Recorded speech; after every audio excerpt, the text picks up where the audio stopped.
Blind Ambition is the wine documentary that premieres in South Africa later on in July.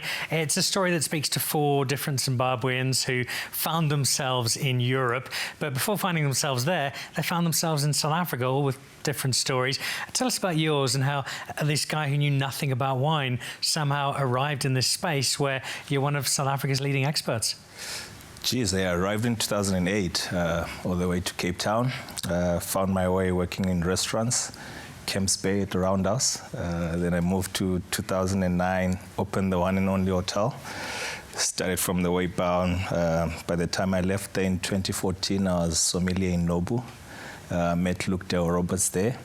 Then I did a short stint in dry Durban, home of the sharks. And yeah, I worked at the Oyster Box for almost a year and a half.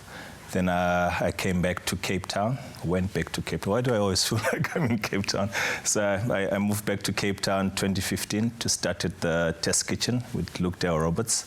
And yeah, it was an amazing time there. And Luke, having set those high standards, the best restaurant in South Africa. I think at some point we were 22nd best in the world, 50 best, and just built myself from there and launched my own winery, my own wine brand, working with Luke then. And I left in 2020 to really concentrate on my brand, and behold, 2 years later, I find myself working with Luke, so I might pull a shift after this show.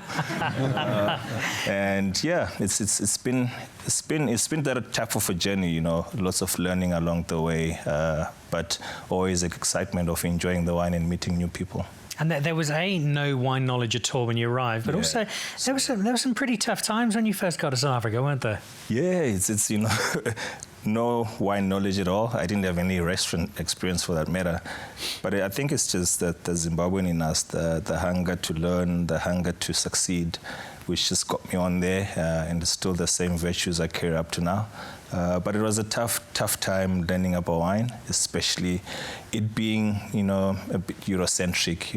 I didn't know any blackberry or blackcurrant for that matter. I've never seen a blackcurrant tree, but I always say it when I smell, red wine. But that was the most challenging stuff because where I come from, those things never existed. So I needed to come up with my own vocabulary. Like, I don't know how many people have eaten matamba or maroro, but that's what I pick up in wine.